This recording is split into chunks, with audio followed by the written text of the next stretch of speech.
ओम ओम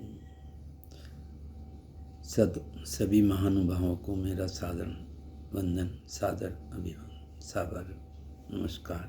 माताओं बहनों को चरण नमस्कार। आज मैं सर्ववेद का विहंगम योग का प्रधान सद्ग्रंथ सर्ववेद अगर मलय सर्ववेद का जीवन में आचरण मनुष्य को महान बनाता है। सर्ववेद विहंगम योग का प्राण है, मूल तत्व है। यह विश्व का अद्वितीय आध्यात्मिक सद्ग्रंथ है।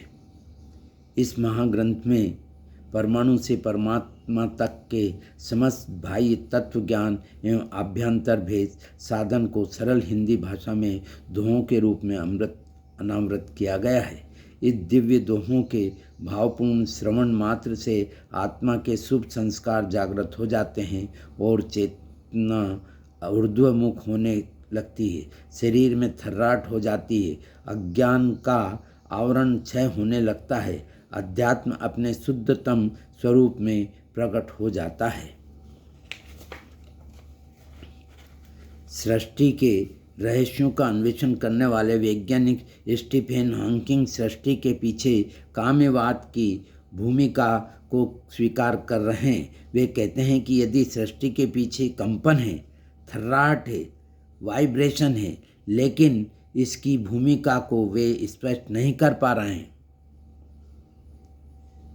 कि यह कंपन वे चेतन पदार्थ का है या जड़ पदार्थ का। इसको वे स्पष्ट नहीं कर पा रहे हैं। सर्ववेद में सद्गुरुदेव ने इसे स्पष्ट किया है।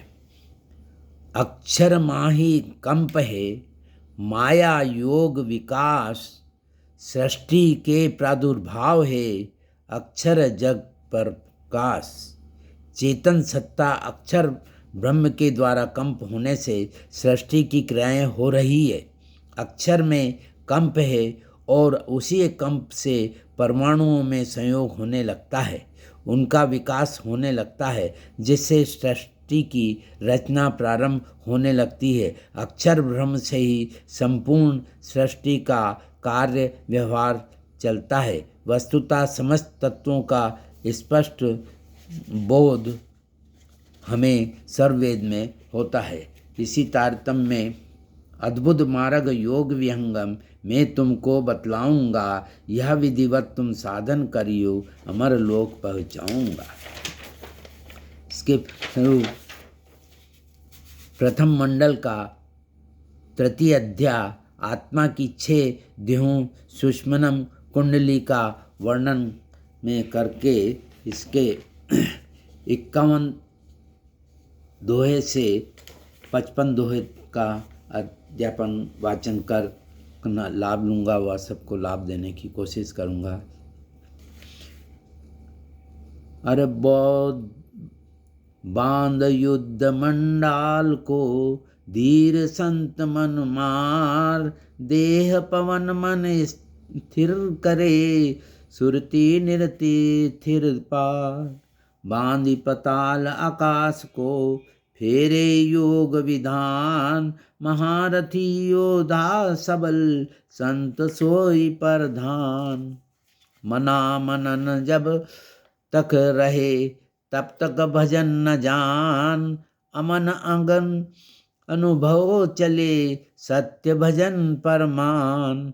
योग क्षेम प्रभु सब करे, भक्त अन्य नहीं नास, आत्म समर्पित भक्त है, भक्त हृदय प्रभु वास।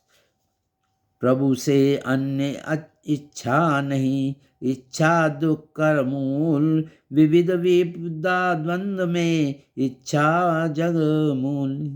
इसका भाष्य रूप में जब तक मन के अंदर संसार विषय का मनन, इच्छा और वासना रहती है, तब तक भजन नहीं होता है। मन के अभाव में जहाँ मन की गति नहीं पहुँचती है, उस चेतन आत्म विकास से पर ब्रह्म का अनुभव होता है। यही वास्तविक सत्य भजन का आदर्श है, अर्थात इसे ही प्रभु की सच्ची उपासना कहते हैं।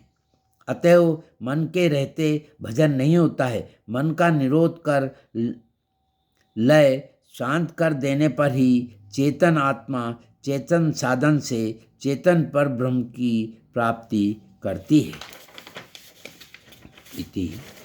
अब मैं एक छोटा सा भजन करूँगा आज गणेश जी का। अरे जब जब पुकारेंगे हम तुमको तब तब प्रभु तुम्हें आना होगा। जब जब पुकारेंगे हम तुमको तब तब प्रभु तुम्हें आना होगा। भक्तों के संकट को भी दूर करना होगा। भक्तों के संकट को भी दूर करना होगा। जब जब पुकारेंगे हम तुमको तब तब प्रभु तुम्हें आना होगा। अरे द्रौपदी को तारा तूने अहिल्या उबारी है। द्रौपदी को तारा तूने अहिल्या उबारी है।